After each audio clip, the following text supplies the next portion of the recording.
ये बाध्य कर्म दो प्रकार के होते हैं। पहला लौकिक कर्म अर्थात सांसारिक।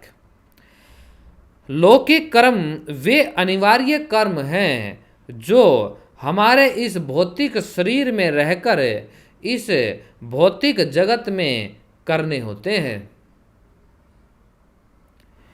इसीलिए इन कर्मों को शारीरिक कर्म कहा जाता है, जैसे कि व्यक्तिगत, पारिवारिक, सामाजिक कर्तव्य। दूसरा अलौकिक कर्म अर्थात आत्मिक कर्म। अलौकिक कर्म वे अनिवार्य कर्म हैं जो सिर्फ शरीर तक सीमित नहीं हैं, परंतु हम सब जीवात्माओं का सनातन कर्तव्य है, जो हमें भगवान के अंश होने के नाते हमारे लिए करना है और जो हमारे अस्तित्व का उच्चतम हेतु है, जैसे कि भगवत भक्ति, ज्ञान अर्जन, ध्यान और प्रेममयी सेवा।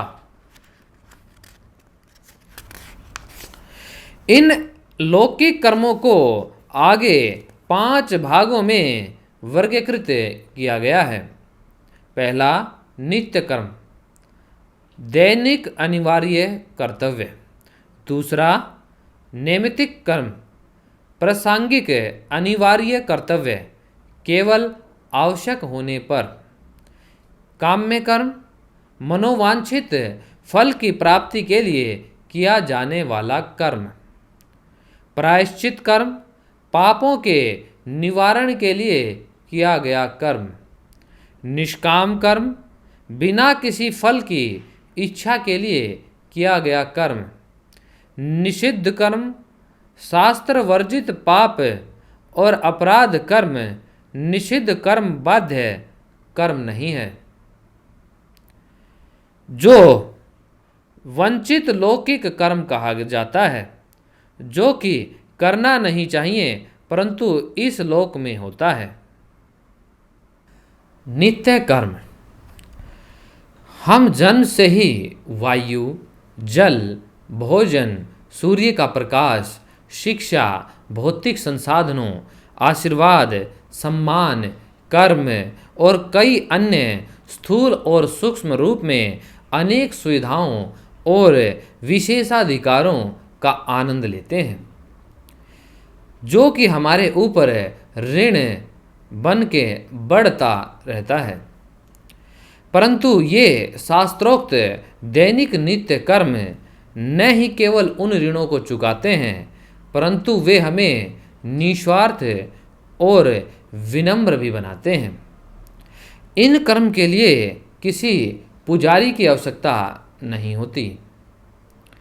गृहस्थ के दैनिक नित्य कर्मों में से कुछ नित्य कर्म: प्रातः संध्या वंदन, प्रभात, समिता दान ब्रह्मचारी के लिए, ओप्सना अग्निहोत्र अग्निहोत्रियों के लिए, अग्नि संधान, देव ऋषि पितृ तर्पण, ब्रह्म यज्ञ, वैश्व देवस्मी, भगवत आराधना, मैदैनिक दोपहर, सायं संध्या वंदन संध्या,